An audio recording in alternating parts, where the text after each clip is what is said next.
John Cornyn is a Republican who is an incumbent from Texas. He has served as the whip. He's no longer the whip because of term limits. However, he has been considered part of leadership in the United States Senate for some time. He's facing now a primary challenge. Mark Yancey, who is the chairman, CEO of Attica International, is opposing the incumbent senator. He is tweeting at Vote Mark Yancey and is joining us here on POTUS this morning. Mark Yancey, thank you for being on the show. Good morning. Thank you for having me. So I'm curious why you did not try to Ted Cruz a couple of years ago. Well, the timing wasn't right for me at the time. I mean, look, there was more of a blue wave, I think, back then than there is now. Cruz is more of a polarizing figure in our state than Cornyn. There was a poll that was recently done by the Dallas Morning News and the Houston Chronicle that indicated that 2/3 of Texans were either neutral or had no idea who John Cornyn was. And so we believe our camp, we've been working on this for some time. And obviously we have our own independent information that suggests that, the timing's right for John Cornyn and in terms of, his departure. So that's our goal. Is he vulnerable more to a Republican challenge or to a Democratic challenge? In other words, do you feel like the Republican nominee will still keep that seat? Well, I think so. It's either going to be myself or Senator Cornyn. The Democratic side is extraordinarily weak, and I don't see that happening. Frankly, that's my opinion. I've attended a couple of their forums. I know most of the folks that are running on the Democratic side, and I don't see that happening. So, in my opinion, it's either Senator Cornyn keeps the seat or I disrupt the party for him. So in a statement, you said that Senator Cornyn has frequently disappointed Texans with his strong alignment with both Mitch McConnell and President Trump. He has shown repeatedly that he is a follower and a compromiser on the wrong side of an issue rather than a leader. It sounds like what you're doing is setting yourself up also as an opponent to the majority leader and to the president. Well, look, I was on Fox and Friends yesterday, and I got the same question, and perhaps that could have been worded a little bit better. My issue with Senator Cornyn is we don't well, amongst many of them, but we don't know where he comes out on a vote until a vote is done, and then we realize on the other side how he's voted. I would the 27 million Texans, including myself, we'd rather know on a reactive basis than a proactive basis what his positions are. But most particularly, we think, Tim, the last 4 years, really since President Trump has been in office, he's been, for lack of a better term, kind of a potted plant. I mean, so, whatever the president wants or whatever Mitch McConnell wants, John Cornyn just goes along. So, I'm speaking for the 27 million Texans. They buy into my message. I believe I've been a student of politics, my entire life. I'm 61 years old. And so, it's he seems to be just parting the party line. I was listening to your show, prior to coming into this, and I was on the Ukraine situation, and that's a good example. If you look at some of the tweets that Senator Cornyn is sending out on that Ukraine matter, that will speak exactly to what my comments are regarding his lack of leadership. What would you say about the Ukraine inquiry?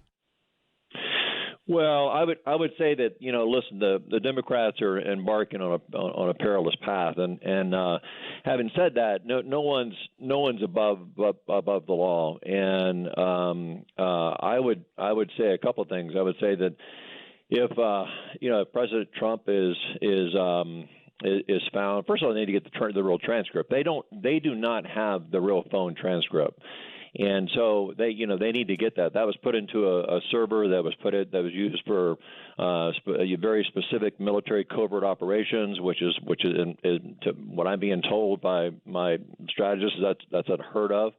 And so so they need to get the transcript, right?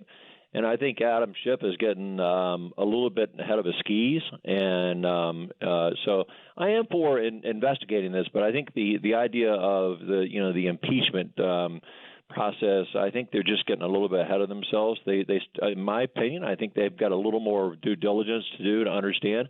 I also don't understand why they're not looking into Joe Biden and what he did in terms of for his son, any type of favors that he curried back in Ukraine for his son, when he was in the Obama administration. That has been investigated, and according to most accounts, that has been found no wrongdoing. But that said, all right, so assuming that took place, and the transcript that the president had actually released, although it was not a transcript, it was a memorandum, if you will, summarizing the call. Yep. Do you find anything at all that was disturbing in that? In other words, if it was, as characterized, the president asking a foreign president to look into one of his political opponents, do you think that if the situation had been, say, Barack Obama asking that the Ukrainian president look into Donald Trump, I mean, would that have been kosher? Yeah. No, it would not have been kosher, and that's what I think. Look, I said earlier, I said if Donald Trump or back when President Obama, if they're calling the leader of another sovereignty and asking them to interfere into our democracy, then that needs to be investigated, and the person needs to be held accountable. But my point is, I think the particular Adam Schiff is yesterday on all the talk shows on Sunday morning is getting way ahead of himself, and I still think they've got a lot of work to do. Listen, let's get the power of the pen and get the subpoenas rolling and getting people, particularly Giuliani, and figuring out what he knows and when he knew it, and I think there's others as well. I would also I would want the transcript to the call instead of this. The way I you may know better than I, but our people are telling me that this is the transcript that's been submitted to Congress is a quote unquote recollection of the call that had security staffers on the line, and it turned out that one of them turned out to be the whistleblower, is what I'm being told. Being told by my source in Washington. This happens to be a female individual who works for the CIA, and so listen, it's I think they need the actual phone call transcript, other than people having recollection. Even though I'm not discrediting our intelligence apparatus, that is the CIA and others, but they need the transcript. They need to see what he said. Mark Yancey with us. He is Chairman and CEO of Attica International. He's running against John Cornyn, challenging him for the Republican nomination to be United States Senator from Texas. Let's talk a little bit more. Your background as businessman, what makes you think that politics is where you can best be effective for Texans? Well, I think that's the main reason I've gotten into it. I'm a fiscal conservative, so another way to say it is I'm a Reagan Republican, and I believe in a balanced budget. And this also is, in my opinion, speaks to John Cornyn, amongst others. Their reckless way of running up to 20. In fact, today we close the government will close their fiscal books on the 30th of September. And listen, we're closing with over north of $22 trillion in national debt, a $1 billion deficit. John Cornyn voted for the $2.7 trillion fiscal budget spending budget deal, that suspends the debt ceiling for 2 years.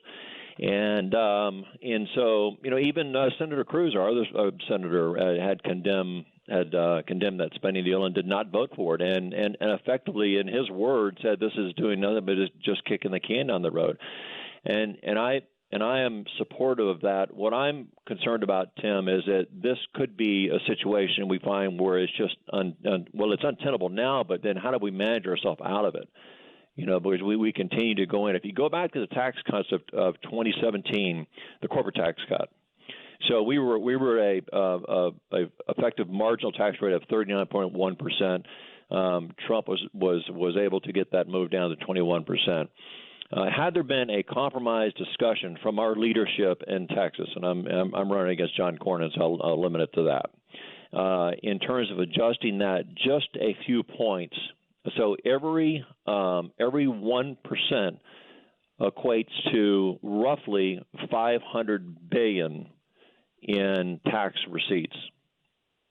So had there been some compromise, and others, including John Cornyn, to step up to say that, hey, let's and Cruz didn't vote for it, by the way.